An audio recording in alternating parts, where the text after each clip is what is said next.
அன்பு நெஞ்சங்களே, இறைவன் நமக்கு தந்த புதிய நாளிலே இறைவனுக்கு நன்றி கூறி இறை வார்த்தையால் நம் வாழ்வை பயனுள்ளதாக மாற்றுவோம்.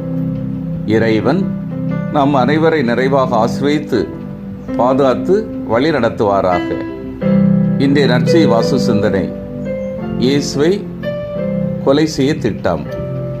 யோவான் நற்செய்தி நூல் பிரிவு 11, இறை சொற்றொடர்கள் 45 முதல் 57 முடிய. இதன் விளக்கம் அறிவோம்.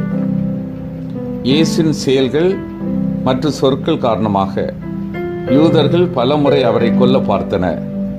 இயேசு ஓய்வு நாள் சட்டத்தை மீறியதற்காகவும் கடவுளை தம் சொந்த தந்தை என்று கூறியதற்காகவும் யூதர்கள் அவரை கொல்ல முயற்சி செய்தனர். தம் போதனை தம்முடையதன்று, அது அவரை அனுப்பிய தந்தையுடையது என்பதற்காக யூதர்கள் அவரை கொல்ல முயன்றனர். ஆபிரகாமுக்கு முன்பே தாம் இருப்பதாக கூறியதால் இயேசு மேல் எறிய கற்களை எடுத்தார்கள். தாமும் தந்தையும் ஒன்றாயிருக்கிறோம் என்பதற்காக யூதர்கள் அவர் மேல் எறிய மீண்டும் கற்களை எடுத்தார்கள். இப்போது இறந்த லாசருக்கு உயிர் கொடுத்ததும் அதனால் பெருவாரியான மக்கள் அவரை மெசியாவாக ஏற்றுக்கொண்டதும் யூத தலைவர்கள் நடுவில் அச்சத்தை ஏற்படுத்தியது. இயேசுவை ரோமைக்கு எதிரான புரட்சியாளராக பார்த்து அவரை முன்னிட்டு தம் நாட்டை அழிக்க ரோமைய முற்படலாம் என அவர்கள் அஞ்சினர். எனவே யூத தலைமைச் சங்கமே கூடி இயேசுக்கு எதிராக தீர்மானம் எடுத்து அவரை கொன்றுவிட திட்டம் தீட்டினார்கள். ஒத்தமை நற்செய்திகளில் இயேசுவின் கொலைக்கு காரணம் இதுவன்று. அவர்கள் லாச உயிர் பெற்றெழுந்த நிகழ்வை பற்றி குறிப்பிடவே இல்லை.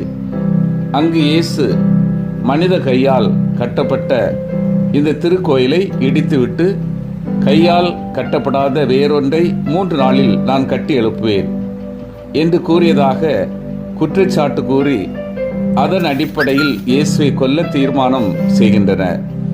இக்கோவிலை இடித்து விடுங்கள், நான் 3 நாளில் இதை கட்டி எழுப்புவேன் என்று யோவான் நற்செய்தியிலும் இயேசு முன்னுரைக்கிறார்.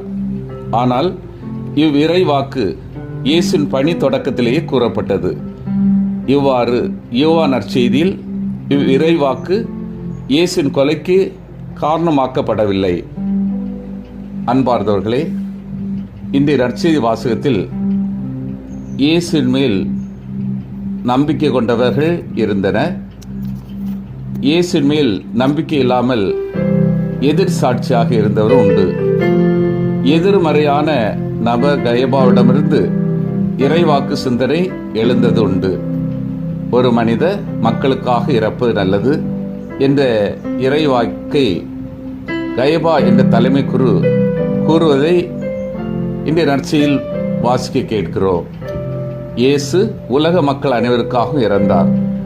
அவரின் பாடுகள் நமது பாவங்களை கழுவியது.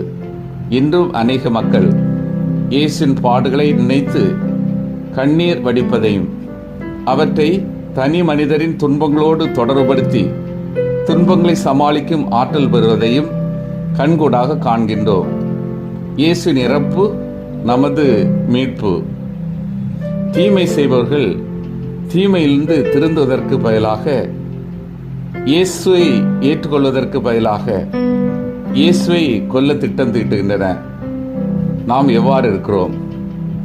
இயேசுவின் மேல் முழுமையான நம்பிக்கை கொண்டு பலவீனத்திலிருந்து விடுதலை பெறவும் நற்செயல்களால் சான்று பெறவும் நம் வாழ்வு பயனுள்ளதாக மாற வேண்டும்.